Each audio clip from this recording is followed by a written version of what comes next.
Oh beloved brothers, what are the factors that can keep a person stable during the times of fitna?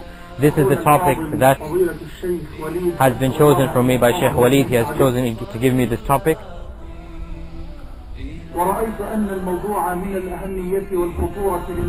And I think that the topic is a very important topic, and every single Muslim needs to know this information, especially in this country. In fact, in any country he needs to know this information.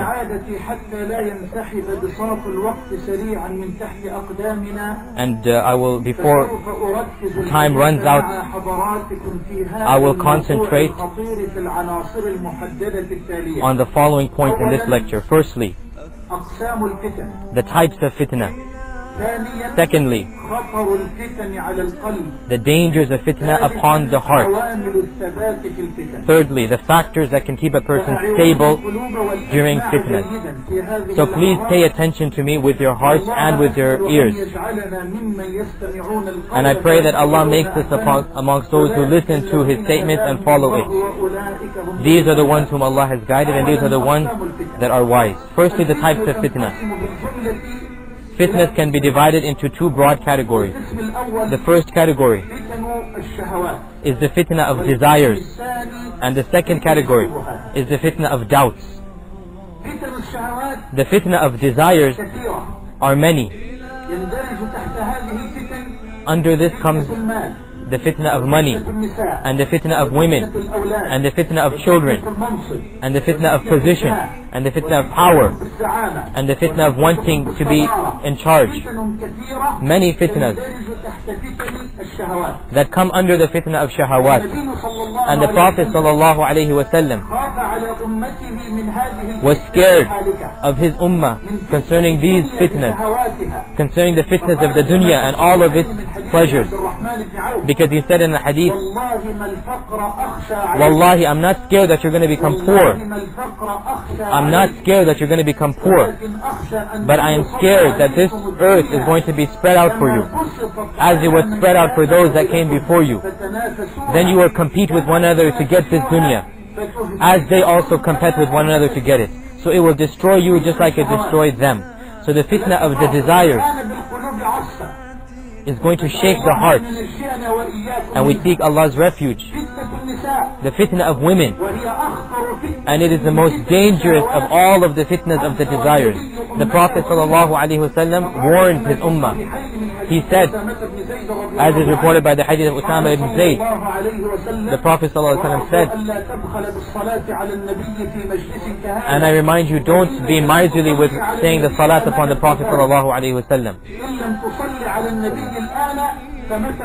If you are not going to say salat upon him now, then when will you say salat upon him? The Prophet ﷺ said, I have not left any fitna that is more dangerous. I have not left any fitna after me that is more dangerous for men than women. I have not left any fitna after me that is more dangerous to men than women.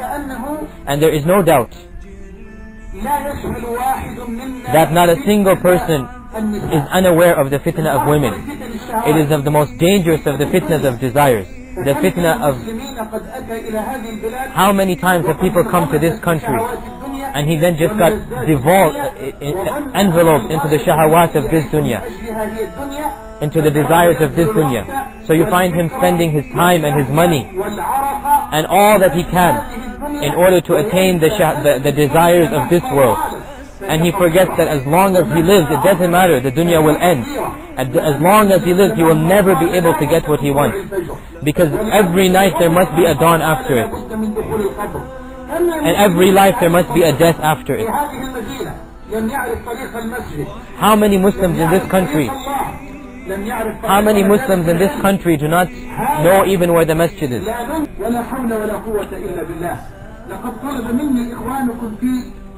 Some of the brothers asked me in Brooklyn, in New York, that to go to a Muslim man who has a lot of money and a lot of businesses, but he didn't even know where the masjid was. So they asked me, why don't you go, O Sheikh, to remind this man of the masjid? Perhaps he might be reminded and Allah might bless him. So I went and I reminded him.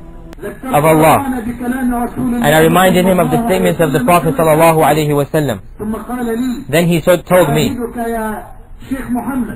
I promise you, if I return to my country, that I will build a whole masjid for the sake of Allah. And I will stay in that masjid until I meet Allah. I said, bring me a paper and pen. He said, so that I can write a contract with the angel of death that he doesn't take your soul until you get there. So that we can condition upon the angel of death that he will not come and take your death until you go back to your country and build the masjid so you can worship Allah there. So the man understood what I was trying to say. So he said, Wallahi, O Shaykh, if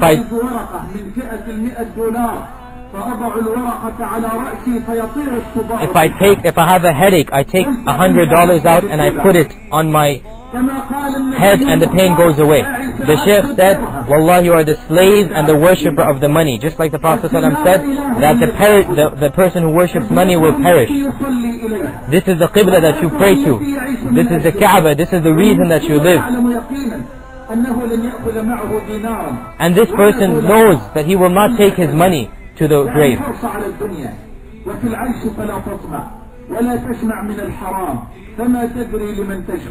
He is reciting a poetry that don't compile that which will go away from you. Every single rich person will eventually become poor. Poverty that is pure is better than richness that is impure. Contentment is richness, even if you don't have much. Look at the one who has all of the world, yet he comes in his coffin and grave the same as everyone else. The fitna of shahawat, the fitna of desires, is going to drown you in this world. Many of those people that claim to be Muslim, they are involved in these fitnas so much so that they forget of the akhirah. Why did the Prophet ﷺ warn against these fitna? He said, Wallahi, I'm not scared of poverty, but I'm scared that this world is going to be spread out for you, as it was spread out for those before you. And you will compete with one another to get it, just like they also compete with one another. So it will destroy you just like it destroyed them. I don't want to tell you don't get involved in the dunya. And I'm not trying to tell you leave your world and leave your jobs and leave your businesses. What I am telling you is that you understand the reality of this world, and that is that the world is only a harvest or a crop for the akhirah. There are certain servants of Allah that are intelligent. They have understood the purpose of life. When they have understood that it is not a place for the living person to live, they have made it a ship for the akhirah. He said that the world is a place of honesty for he who believes in it. And it is a place of rescue for him who takes advantage of it. In other words, for the akhirah. So the dunya, this dunya is in fact the business place of the people who fear Allah subhanahu wa ta'ala. They use it to attain the akhirah. If you can gather $1 million, then do so, but with two conditions. Firstly, you take it from halal, and secondly, that you give the due that is upon it. Money is what we live by. But what I'm warning against is that you get involved with dunya to such a level that it forgets you of the akhirah. You become so busy that you forget what your real purpose is.